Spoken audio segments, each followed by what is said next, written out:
I never thought I'd find myself sitting in a courtroom, being called the cold word plaintiff, forced to recount every detail of a life the man across from me was now trying to erase. On the other side of the table sat the man who once promised to love me forever. Nathan.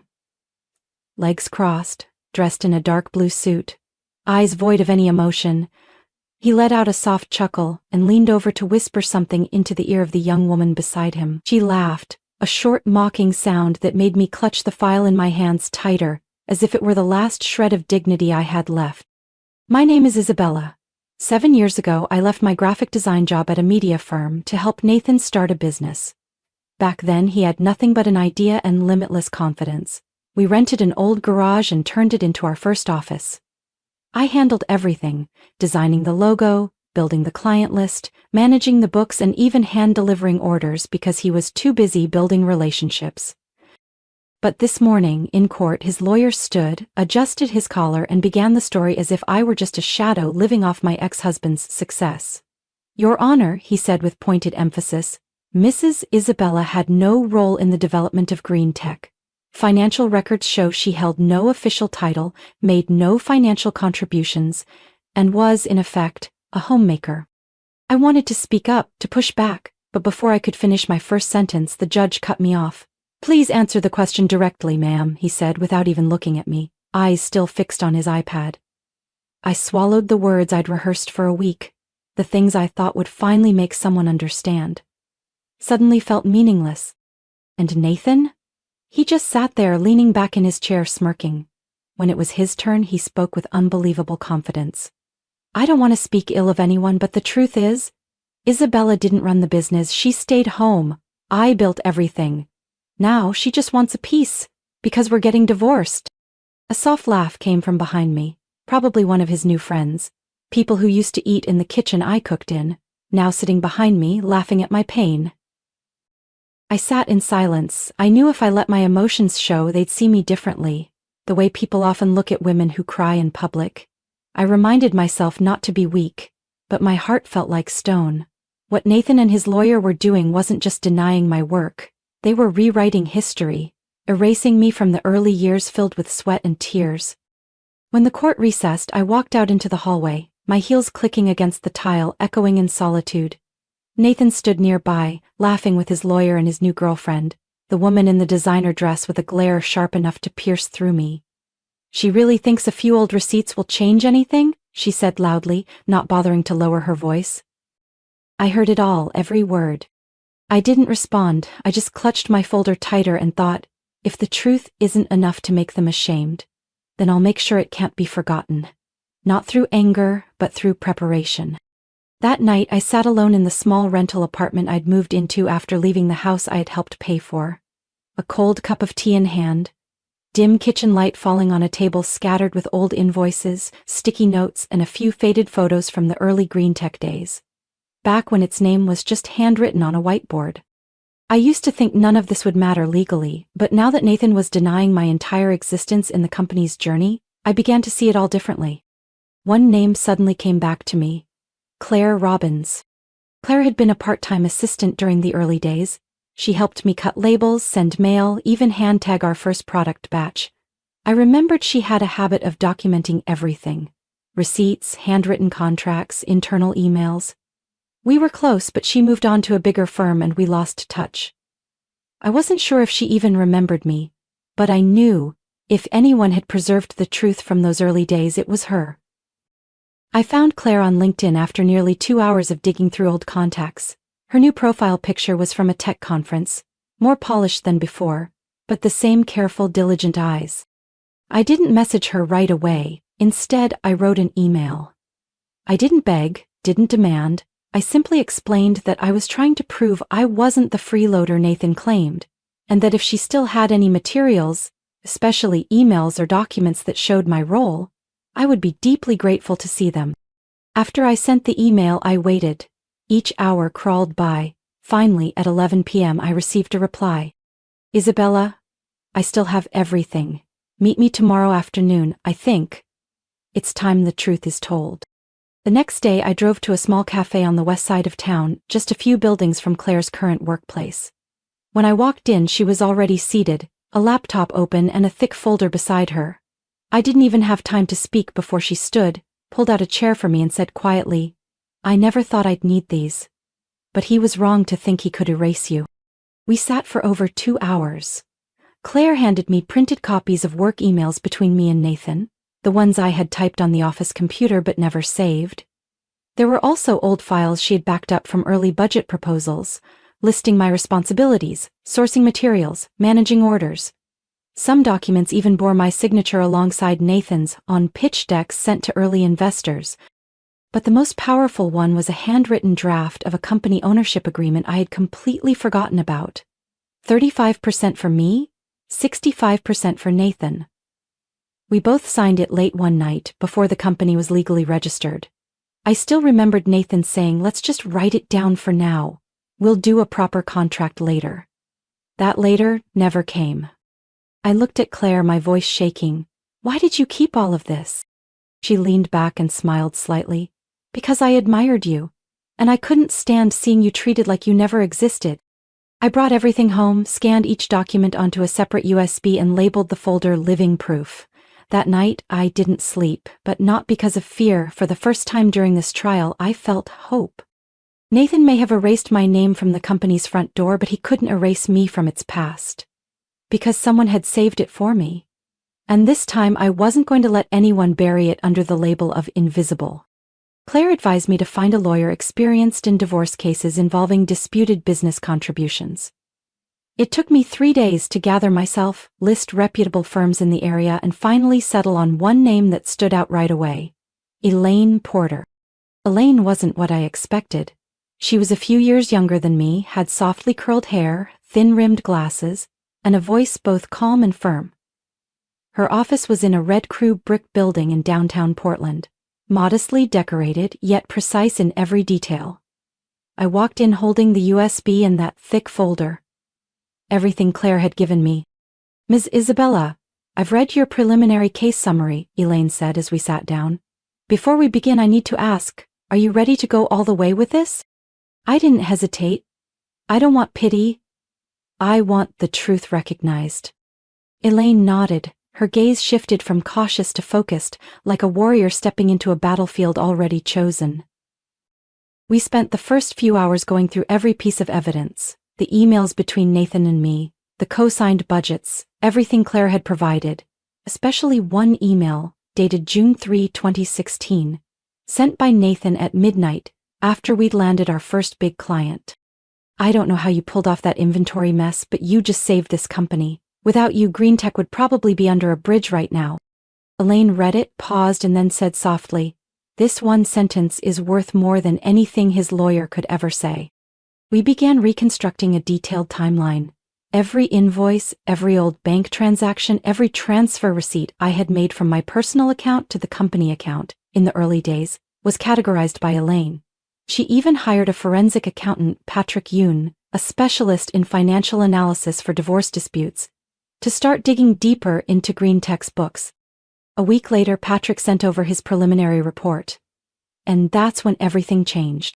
According to the analysis, between 2015 and 2018, there were multiple transactions labeled as external investments or emergency funding, but the source traced back to my own account, not once, 9 times, adding up to nearly $72,000, 0 cents.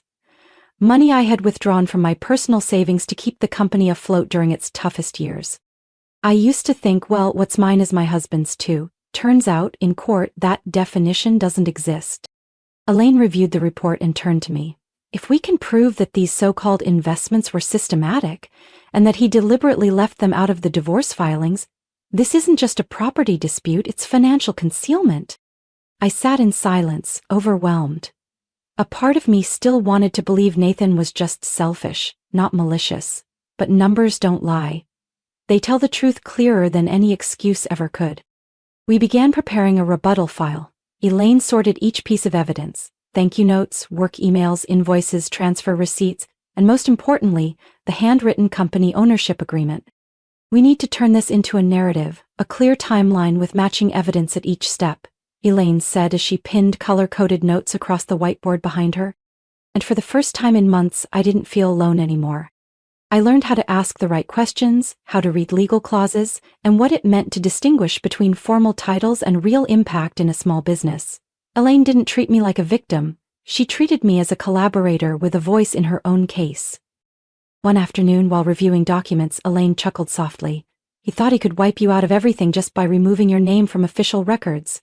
But he left the clearest trail in the last place anyone would look. I raised an eyebrow. Elaine pointed at the closing lines of an email Nathan sent me in 2017, during the rushed preparation for a new product launch. I couldn't do this without you. You're the backbone of it all, Isabella. You don't call someone the backbone of a company if they were just sitting at home spending money. I pressed my lips together. Something shifted in me. It wasn't rage. It wasn't triumph. It was a cold, sharp resolve. I would bring the truth into the light. Not for revenge, but so I wouldn't be erased from the story I had helped write with my youth. The second hearing began on a gray Wednesday morning, but the atmosphere in the courtroom was nothing like before. I walked in with Elaine holding an organized binder, shoulders straight and eyes steady. Nathan was already there. He still looked polished, slicked back hair, dark blue suit, but there was something uneasy in his posture. And what I noticed first, his fiancée was no longer with him. The judge reviewed the file Elaine had submitted 3 days prior, containing the thank you email, account statements, the handwritten ownership draft, and Claire's signed statement. He nodded slightly, then asked the plaintiff to begin. Elaine stood, voice calm but firm. Your Honor, we're not here today to debate emotions. We're here to present a complete picture, that my client, Mrs. Isabella Reed, was not just a wife. She was an integral part of GreenTech's operations from day one. No title, but undeniable substance. She displayed the numbered exhibits, each appearing on the large courtroom screen. The email reading, I couldn't do this without you. The transfer receipts, dual-signed proposals, and the 2015 handwritten ownership note. Nathan sat frozen. When Elaine read aloud the June 2016 email where he said, I saved the company, I saw his hand gripping the side of the chair. No more smug smiles, no whispered side comments. Just a tense silence, stretched tight. Nathan's lawyer stood to object, claiming the documents lacked legal weight and could have been fabricated. But the judge didn't dismiss them outright. This court needs time to verify authenticity, he said. If these are valid, they hold considerable weight. Elaine continued. We have also contacted former employees from GreenTech's early days. Individuals who can confirm that Mrs. Reed was more than a homemaker. She coordinated orders, managed vendors, and dealt with operational issues firsthand. A man in his early 40s took the witness stand.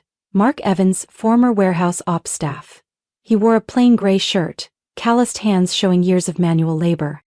I remember Ms. Isabella clearly, he said. Whenever an order went wrong, she was the one in the warehouse checking boxes.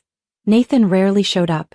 We used to call her the shadow boss because, honestly, she was the only one who kept things moving. Next was testimony from Hannah Liu, a former intern who's now a communications director at another firm. She confirmed that I trained her step by step from handling suppliers to customer responses. Their testimonies were like hammers cracking through the shell Nathan's legal team had built. The judge called a 30-minute recess to deliberate and ordered GreenTech to submit internal records from 2015 to 2018. As Nathan left the courtroom, his shoulders slumped, eyes stripped of confidence. He leaned toward his lawyer and whispered something, but I no longer cared. I had told my truth, and for the first time, someone was listening. During the break, Elaine handed me a bottle of water. You're shifting the entire case, Isabella. I shook my head gently. I'm just telling the life I lived. She smiled. Not everyone has the courage to turn memories into evidence, but you did. When court resumed, the judge announced that a broader investigation would be opened to verify the legitimacy of the funds I transferred to the company, including appointing an independent audit to examine questionable transactions. Nathan's face turned pale. A week after the hearing, Elaine called me to her office after work. Her voice was steady, but there was something sharper behind it, like a blade waiting to be drawn. Patrick sent the supplemental audit results, she said as I walked in. And this time, it's not just sloppy reporting. It's intentional concealment. I sat down, my stomach tightening as she laid out the printed pages, documents showing GreenTech's financial transactions from the 3 years leading up to the divorce. He transferred over $120,000, 0 cents, into an account under a shell company, Northbridge Solutions LLC, based in Delaware, just 6 weeks before the divorce papers were filed. Elaine pointed to the detailed breakdown. I was stunned. What's Northbridge? Nothing, she replied. We looked into it. It has no employees, no business activity. It's just a placeholder, a place to hide funds, to lower the value of shared assets before the split. I clenched my fists. That was money I once believed was part of ours. Built from our effort. Our sleepless nights budgeting and marketing with my own credit cards. I never thought he'd quietly scrub the account before leaving me to walk into court looking like a freeloader. Patrick uncovered one more surprise. Buried deep in a mislabeled internal folder, likely hidden within the accounting system on purpose. It was a file titled 2015 Capital Advance Personal, clearly documenting an $18,750 0 cents transfer from my personal account to the company's, used to pay for the first equipment order with our supplier. That transaction was never disclosed in any of GreenTech's financial statements during the asset division. Do you remember making this transfer? Elaine asked.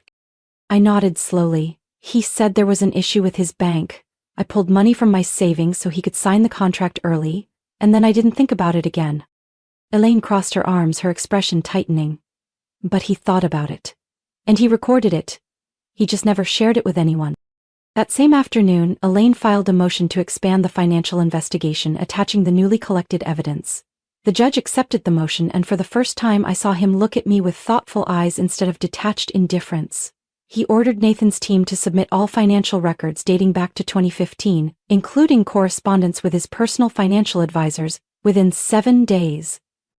At the next hearing, I was no longer the one being questioned, I was the one awaiting answers.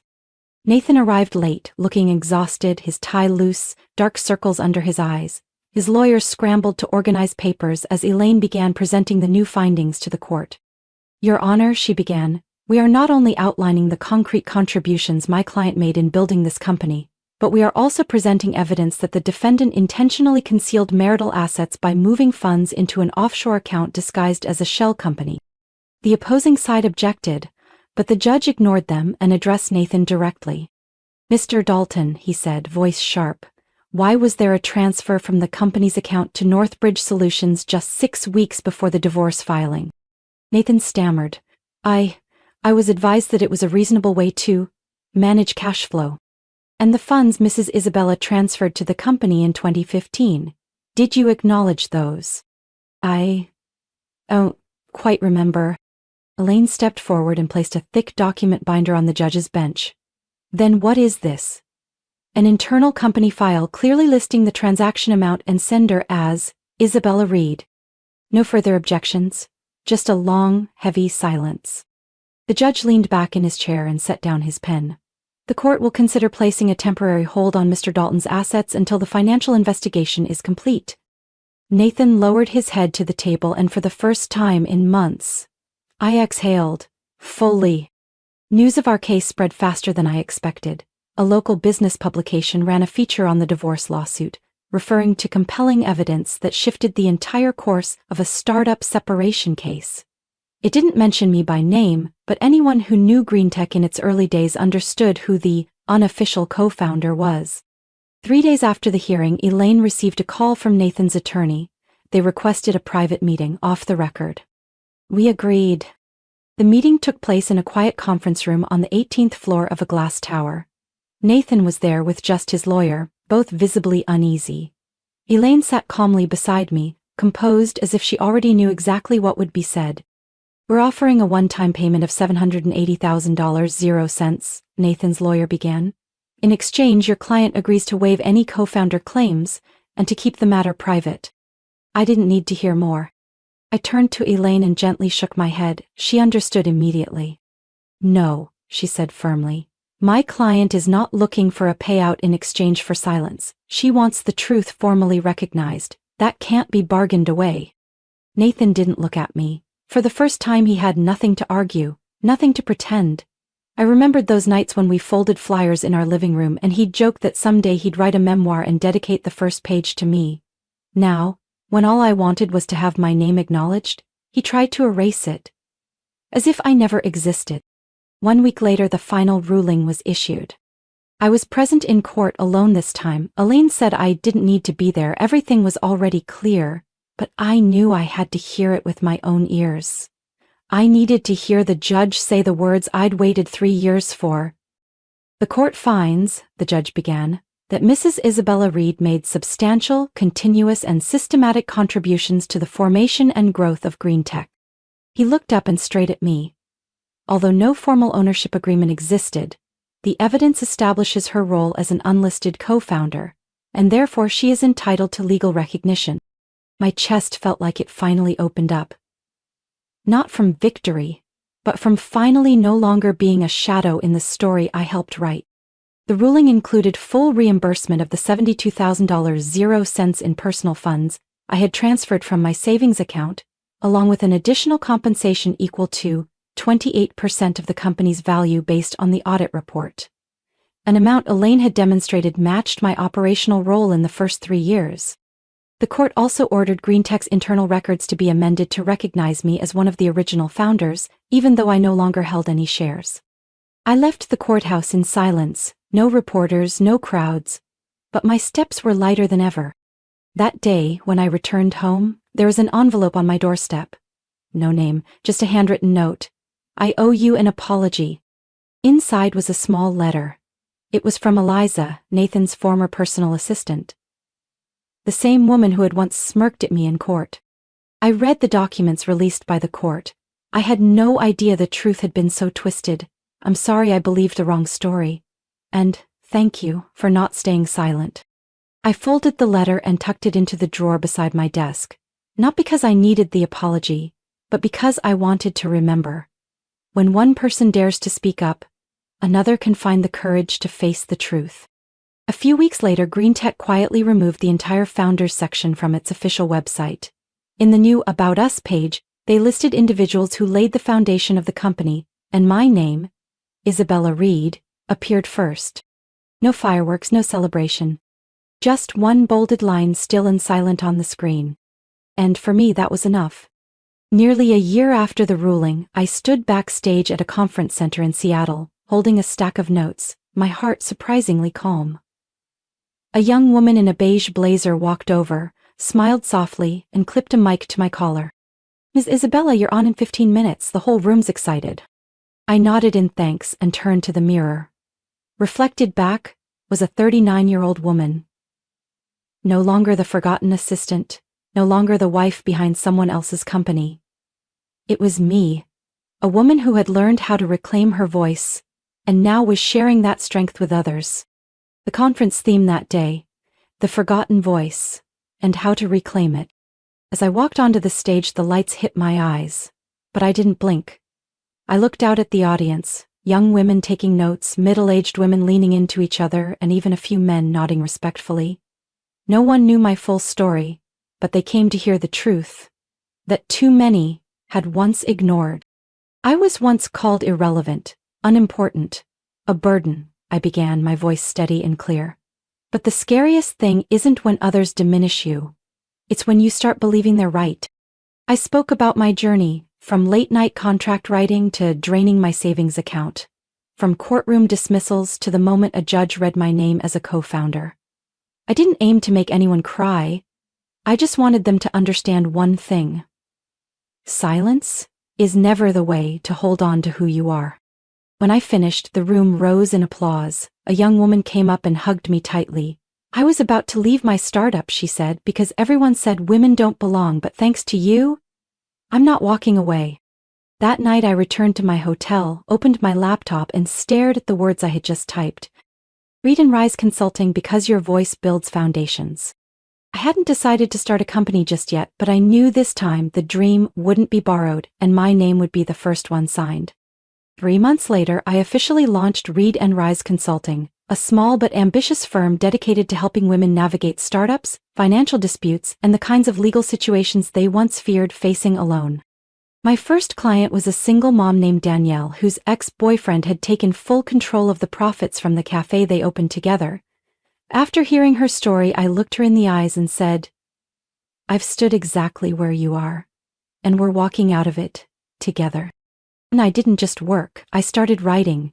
My pieces on invisible labor, uncredited intellectual ownership, and the importance of clear agreements from the start were shared thousands of times. A small business journal called me the woman redefining unofficial contributions in startups. I didn't give interviews, I just kept going, quietly, because I knew it wasn't my name that needed to be heard, it was the lived experiences of thousands of women who had been erased from the dreams they helped build. One late autumn afternoon, I returned to my office after signing a new project and found a bouquet on my desk. No card, just a small handwritten note. Thank you for not staying silent, for going first and clearing a path for those still afraid to stand. JM. I didn't know who JM was, but I smiled. Because I understood sometimes the biggest win doesn't happen in court. It happens when your story becomes the reason someone else starts theirs. On a winter afternoon, while I was editing a presentation for an upcoming seminar in Denver, Elaine called. "You're not going to believe what just happened," she said, her tone playful. I put her on speaker while still typing. "You know I've learned not to be surprised anymore." "Well then, what if I told you? Nathan just resigned as CEO of Green Tech." I froze. For a moment the room felt still, like sound itself had disappeared. "Official reason is personal stress and a desire to focus on himself," Elaine continued. "But word is the board's internal audit and extra financial reviews had a lot to do with it." I didn't feel triumphant. Honestly. I just sat there, watching the soft light stream through the white curtain, and felt something deep. Not victory, but closure. I never wanted him to fall. I just wanted to be acknowledged for being there. And now, I didn't need words to prove it. The action spoke louder. From a company that once denied my role, to hundreds of messages filling the inbox at Read and Rise. One of them was from Juliet, a schoolteacher in Wisconsin. She wrote, "I used to think I shouldn't ask for anything because people told me I was just a wife. But after reading your article on invisible contributions, I spoke up when my husband tried to sell our home without asking." Your lawyer was right. When one person speaks, others find the courage to live honestly. I printed that letter and pinned it beside my desk, not out of pride, but to remind myself. This path I walked wasn't just for me. Every time I share my story, someone asks, "Do you ever regret not speaking up sooner?" And I always answer honestly, yes, but I'd regret it more if I had stayed silent forever. I used to think my worth only existed if someone else acknowledged it, but in the end, I realized it was never gone. It had just been buried under raised eyebrows, dismissive looks, and sweet words meant to keep me behind the curtain. And I, out of love, out of trust, out of fear of conflict, once accepted that. Not anymore. Because the truth, no matter how long it's buried, rises like spring water from the earth. I didn't write a book. I didn't want to be anyone's role model. I just told a story many women have lived, but never dared to say out loud. I never mentioned Nathan by name in any of my talks. Not out of avoidance, but because I knew people wouldn't remember me for who denied me, they'd remember me for choosing not to deny myself. Near the end of the year, I returned to the old house in North Portland, the one Nathan and I lived in during our early years. The new owners had remodeled most of it, but the white fence was still there. I stood at the gate for a long time. I didn't knock. I just looked. I used to think that place was my ending. Now I understand, it was just a pause. On the drive home, I rolled down the window. The wind was cold but calming. I smiled. No more bitterness, just release. I know I can't turn back time, but I can keep moving forward, day by day, with the belief that my voice has weight, and the truth I held on to was never meaningless. Some wounds never heal the way people expect, but some scars, when acknowledged, become badges. And I carry mine not to show off but to remind myself. I walked out of the shadows, not with hatred, but with the light I made for myself. Isabella's story is proof of a truth that never changes. Real worth doesn't lie in titles or outside recognition. It lies in one's conviction and belief in themselves. Despite being dismissed, overlooked, or erased, she chose to rise. Not for revenge, but to reclaim her voice and dignity. In a world where silence was once considered safe, Isabella showed that sometimes speaking up is what opens the door to true freedom. What do you think of Isabella's journey? Have you witnessed or experienced something similar? Share your thoughts in the comments. And don't forget to follow the channel for more powerful emotional stories about life and family.